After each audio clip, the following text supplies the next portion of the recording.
Assalamualaikum warahmatullahi wabarakatuh. Sahabat BN, ini ada sebuah tayangan antara dua orang sahabat, Luhut Binsar Panjaitan, mantan Menko Kemaritiman dan Investasi, dengan Mahfud MD, mantan Menko Polhukam. Tayangan ini sengaja saya kutip dari merdeka.com karena saya menganggap ini sangat penting, harus, bahkan mungkin boleh dikatakan sangat wajib ditonton oleh generasi muda bangsa ini, oleh kaum Gen Z, oleh kaum milenial.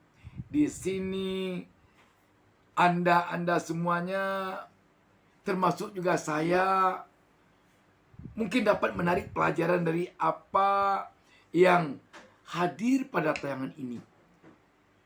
Kita tentu tidak menginginkan para tokoh-tokoh kita, para elit-elit kita, mereka bertengkar tanpa ada toleransi hanya untuk memperebutkan kekuasaan. Dan kita juga tentu tidak menginginkan para elit kita itu di atas panggung, di layar-layar televisi, di depan publik, mereka seperti bertengkar karena ada persoalan rakyat yang mereka tidak sepakat. Tetapi di belakang layar, diam-diam mereka rupanya berteman, kongko-kongko. Bisa jadi mereka berteman atau kongko-kongko itu dalam bentuk kolusi, dalam bentuk korupsi, dalam bentuk nepotisme. Tentu kita tidak inginkan hal demikian. Sahabat BN, kita saksikan tayangan ini. Kalau tayangan ini kita rasakan baik adanya, mari kita ambil, mari kita teladani. Tetapi kalau tidak baik, kalau negatif, mari sama-sama kita meninggalkannya. Kalau baik kita jadikan teladan, kalau buruk mari kita jadikan sepadan. Sahabat BN, kita saksikan bersama. Dengan saya Pak Luhut dan Gus Dur. Jadi saya kalau ketemu Gus Dur itu di rumah Pak Luhut, pasti digorengkan telo yang sangat gurih, singkong bersama goreng pisang yang tidak penyek gitu, tapi agak renyah sedikit gitu ya, renyah dan enak sekali. Setiap saya ke sana ini telo dan pisang goreng ini di rumah Pak Luhut. Jadi sajian utama ketika berkunjung ya. Sajian sampai utama. hari ini tuh sampai hari ini Pak. Sampai hari ini 2 hari lalu ya. Terakhir Bapak ke tempat beliau Pak? 3 hari lalu. 3 hari lalu. Saya ke sana. Jadi saya memang musim-musim politik sejak Pilpres itu saya kirim pesan ke Pak Luhut. Pak Luhut, saya kangen ingin ketemu tapi nunggu dulu ya habis pelantikan presiden. Nanti dikira saya mau ngomong apa, mau lobby apa gitu. Nah, Pak Luhut menjawab, apa urusan politik, udah kesini aja. Kita ini kan kawan, enggak ada tuh. Tapi saya orang mau curiga, biarin aja curiga gitu. Saya enggak datang. Baru ya? 3 hari lalu saya datang ke Pak Luhut. Iya, ini telo. Nah ini apa yang tunjukin telo? Coba masukin. Sama goreng ini kira-kira seperti ini nggak bayangannya nih? Nggak Pak, beda ya? Wah, lebih bagus tempat Pak Luhut. Tapi jenisnya ini cuma lebih laut Pak Luhut. Jadi begini, yang saya tanya ke Pak Luhut, Gus Dur juga tanya, kok enak sekali nih Pak Luhut, siapa? Oh, jadi sejak zaman Gus Dur memang udah suka? Di zaman Gus Dur. Oh, oke. Sajian utama, Muslim Abdul Rahman ya. Kalau kami kumpul tuh Wah, Gus Dur, saya, Muslim Abdul Rahman, Rahman, Yene gitu. Yeah. Dan kadang-kala ada beberapa tambahan, tapi itu yang pokok kalau ketemu gitu. Dikasih ini, kok enak Pak Luhut? Iya ini Pak Gus, pembantu saya yang masak. Sudah 30 tahun lebih ikut saya ketika waktu saya itu, jadi dandim di mana Pak? Ya, di daerah Jawa Timur ya. gitu. Ini ikut saya dan udah kalau masak gini kerasan di sini saya juga masakannya cocok, dan kalau masakan gini dia yang selalu buat. Pembantu Pak Luhut. Nah itu namanya apa? Mbak Sur. Mbak Sur. Oh, oke. Mas Mbak Sur ini. Ya gimana ceritanya Pak?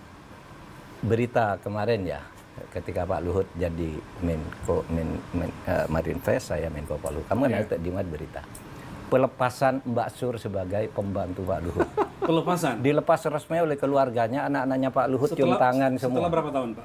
Iya, Tahun 34 tahun lah ya.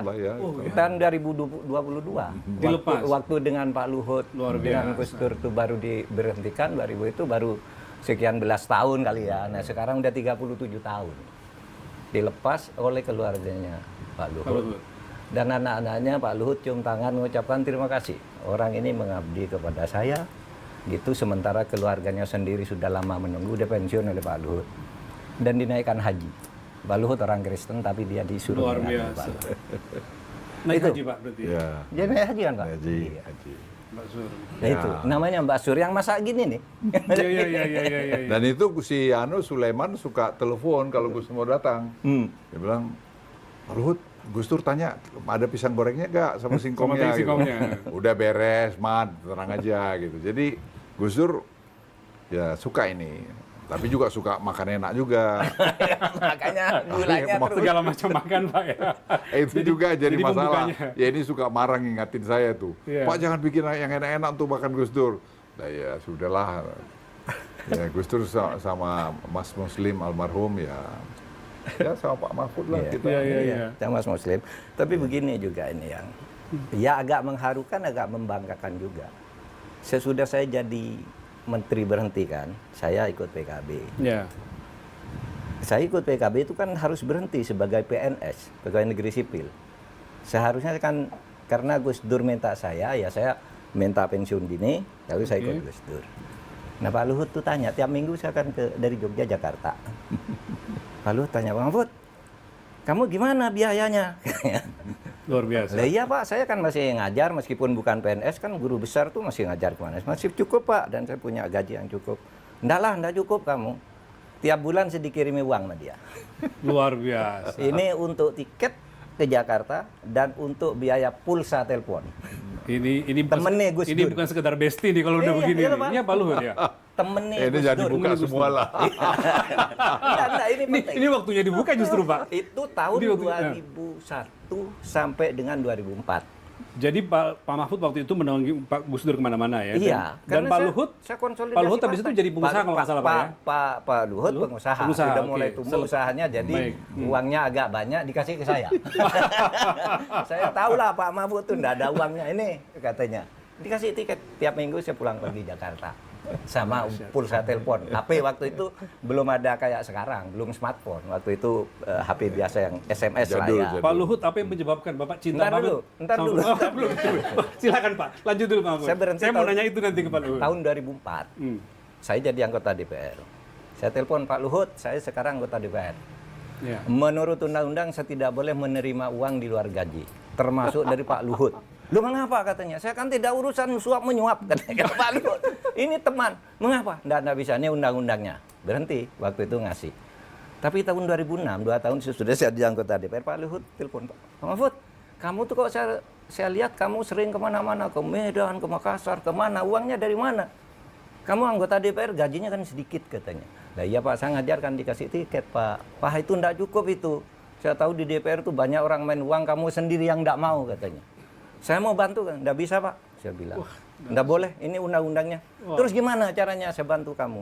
Lah kalau saya bekerja resmi di perusahaan, mesti saya bisa dapat Kata Pak gaji. Mahfud. Iya, Hmm. terus Pak Luhut membentuk perusahaan namanya PT Bangun Bejana ya. Waduh luar biasa. Saya jadi komisarisnya. Dibuat perusahaan supaya Pak Mahfud tidak menyalahi Entah itu. membuat, entah membeli perusahaan orang, tapi saya diangkat komisaris, Pak Luhut Demi ngangkat bestinya sebagai- dapat bisa diberikan Agar saya pembulanan. bisa diberi Luar bantuan. biasa. Itu bulan November tahun 2006. Oh, masih ingat Pak Masih Mahfud? ingat saya, masih ingat. Masih ada akta notarisnya. Sudah diantar akta notaris, saya komisaris utama. Ya saya tiap bulan rapat lah, karena kerja kan. Dan yang nganteri uang kepada saya atau ngirim lewat bank itu si Mbak Uli. Yang sekarang Uli ketua putrinya Kartika beliau. Persit ya, ketua istri Kak Iya, ini Mbak Uli istrinya makanya- Pak Maruli. Iya, Istrinya iya, Pak iya, Maruli. iya, iya, Itu iya, yang Pak Mahfud uangnya sudah ditransfer. Pak Mahfud, ayo luar makan biasa. bersama nih gajinya gitu. Tiap Jadi bulan. Pak Luhut dan anak-anaknya berarti yang Iya. yang care Iya dengan- Pak. Lalu gini, kalau rapat kan biasa ceplas tuh. Kamu jangan main-main ya. Pak Mahfud nih saudara saya, gajinya jangan telat gitu. Diingatkan gitu Pak Luhut. Pak Luhut, ini bukan sekedar persahabatan, Pak. Ini bukan sekedar pertemanan. Ini Satu asli. lagi. Nah, apa lagi, Pak? Sesudah. Saya nunggu Pak Luhut nanti menjelaskan. Iya, nanti itu menjelaskan. kenapa begitu cintanya ke Pak Mahfud? Ya. Sesudah itu kan saya jadi ketua MK. Ya. Saya telepon Pak Luhut, Pak. Sekarang saya tidak boleh menerima uang meskipun saya di perusahaan tidak boleh kalau hakim MK. Kalau Sudah di jadi luar hakim boleh. MK ya? Ya.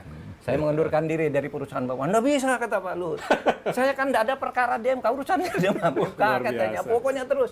Tapi pada akhirnya saya tetap mengundurkan diri. Nah sejak itu saya berhenti dari bantuan Pak Luhut secara langsung kayak gitu. Karena saya disiplin aturan, saya tidak boleh nerima. Kalau saya nerima, saya tidak boleh nerima. Kalau saya nerima diam-diam kan gampang kan. Datang aja ke Pak Luhut kan. Iya. Tapi saya aturannya tidak boleh kok gitu. Jadi, Nah. ya. Jadi Pak Luhut, terlepas bahwa Pak Mahfud itu miskin, Pak, gitu. Tapi maksud saya, Cukup lah, bantuannya miskin. ini agak berlebihan, Pak. Apa yang mendorong Pak Luhut sampai sebegitunya memperhatikan sahabat sejati ini? Sebenarnya ya Pak Mahfud memang, ya gimana, Gus Dur itu sama Pak Mahfud kan sayang banget gitu. Dan saya merasa kami sering bersama-sama juga dengan Gus Dur ya saya waktu itu perusahaan saya kan bagus banget ya. Ya, setelah Bapak Dani ya, jadi bisnis berhenti, ya. jadi ya wong saya nggak miskin juga kalau ngasih duit segitu dalam hati saya, kalau ya bagi-bagi aja. Jadi itu saya selalu bilang sama anak-anak saya juga, kita tuh kalau bisa berbagi bahagia dengan orang lain. Jadi jangan kita mau nikmatin sendiri. Ya, yang saya kasih sama Pak Mahfud juga apa sih, nggak ada nilainya juga sih, kecil menurut saya ya. Ya, Walaupun yang dibantu sangat merasa ya, terbantu. ya, tapi kami jadi teman aja, jadi gimana ya? Ya, nggak selalu juga kita sama pikirannya. Ya. Ya, istri saya juga senang sama keluarganya Pak Mahfud. Ya, saya cerita, bantuin aja Pak kalau bisa gitu. Ya, terus saya punya prinsip sih, bantu orang kenapa sih kalau kita juga nggak rugi. Ya. Dan kalau bisa, dan kalau kita mampu. Karena saya selalu bilang sama teman-teman saya, doa terbaik itu buat baik. Ya. Ya nggak usah kita berdoa banyak-banyak ke gereja begini, tapi kelakuan kita nggak benar, nggak bantu orang buat apa? Jadi saya selalu, itu prinsip buat saya. Jadi saya bilang kalau saya bisa, apalagi saya dikasih, ini kan rezeki dikasih ini semua kan bukan maunya kita. Maunya Tuhan itu, maunya alam ini kan. Lah, saya malah bantu Pak Mahfud, bantu teman-teman itu malah tambah banyak uang saya. Oh, luar Jadi biasa. saya nggak merasa Jadi ada. berkah itu istilahnya Pak ya. Ya, Bantuannya jadi jadi saya berkah. pikir apa poinnya, saya nggak pernah merasa, dan saya nggak ingat-ingat itu. Saya nggak pernah ingat juga saya bantu-bantu Pak Mahfud. Ada kalau Pak Mahfud itu cerita, ya Pak Luhut saya ini kantor mau sewa gini-gini gitu. Ya. Jadi sewakan kantor di Yang sini. kantor kita ini. Terus saya- Oh, terus saya baru bilang, tahu saya Pak. Iya, kantor bagus itu. Kantor Pak. bagus itu dari Terus Pak waktu Luhut. itu saya tanya berapa, beres Pak Mahfud, tenang aja nanti kita sewain lah, gampang gitu. Tapi saya nggak pernah ada sama Pak Mahfud ya nggak pernah. Ya. Ya kita berteman aja sama, dan itu saya kira saya bukan dengan Pak Mahfud aja, ada teman-teman lain yang saya bisa Yang lain bantu. juga Pak ya. Ya kadang-kadang banyak kan yang kita tuh kadang-kadang nggak bersyukur ya, bahwa kita tuh dikasih sehat, Betul. dikasih rezeki banyak, mau sharing gitu sama orang lain yang susah, kan banyak teman kita yang susah. Iya ya. Ya, Waktu jadi- itu ya Pak itu para jenderal-jenderal pensiunan yang Senior-seniornya setengah Pak nganggur Mahfud, itu Pak Luhut. kerja di mata Pak Luhut lah, dikasih uang Pak Luhut. Kan pensiunan tentara pensiunnya kecil kan, jadi mereka Presiden tentara tuh jalan tuh kan cuma 4 juta. Iya. Ya, Pak Luhut kurang dikasih 4 juta. Jadi ya dikasih ya dipasang sebagai komisaris ini swasta ya, bukan komisaris.